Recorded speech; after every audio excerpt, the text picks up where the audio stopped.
Hey Geo Nerds, we've just come out of the city and we're just arriving at Eildon Hill, which is a hill in the middle of Windsor.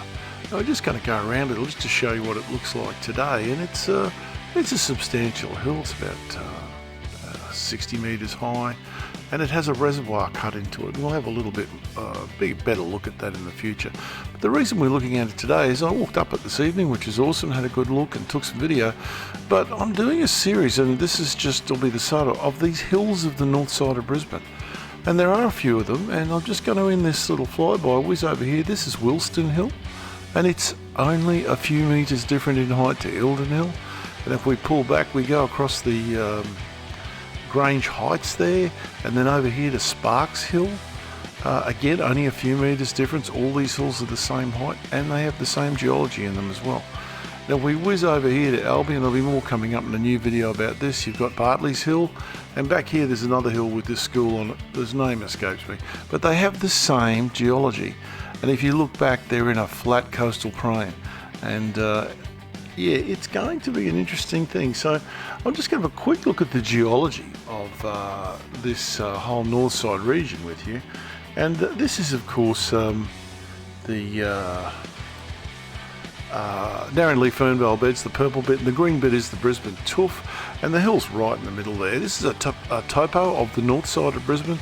I'll mark these hills: Bartley's Hill, Eildon Hill, Wilston Hill, and Sparks Hill, and you can see the topology, and they're all within a few metres of each other.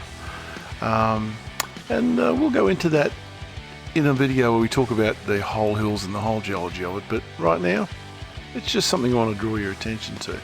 Here's a photo of Eildon Hill in the 1890s. There it is there, and in the foreground you can see that creek is Enoggera Creek. And if you look over to the road in the background is what became Newmarket Road, and there's Green Terrace there, Constitution Drive, and it's, yeah, as you can see, she's a bit sparse there.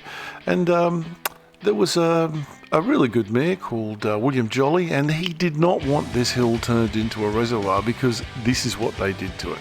He said it would be an eyesore, and it probably was when they dug it.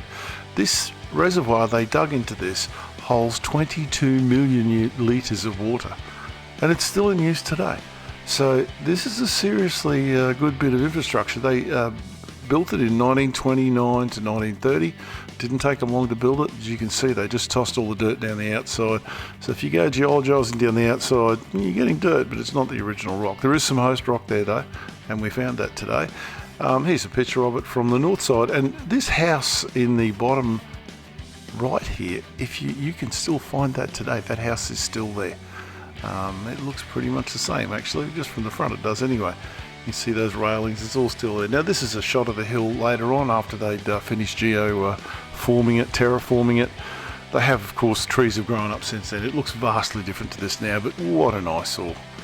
What a disaster. They destroyed that beautiful hill that people could go up and picnic on and turned it into a slab of concrete with a bunch of gravel down the outside. But the trees have grown back, and it does certainly look much nicer now.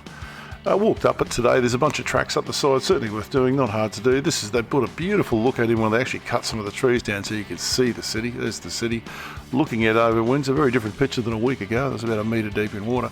Back towards Toowong there, and you can see West End over in the background, Mount Cootha's behind those trees. But you can see that's a big river valley there. It's a creek valley, and it's the valley of Enoggera Creek.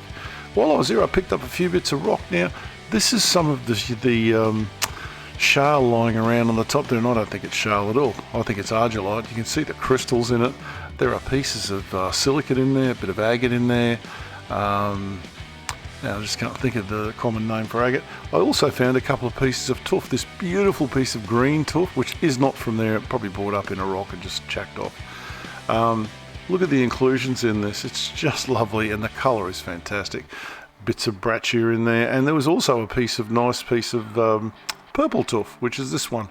Microscope doesn't pick the purple up as nicely as it does, but you can see all of the little pieces of garbage in there that tuff picked up as it rolled through the valleys.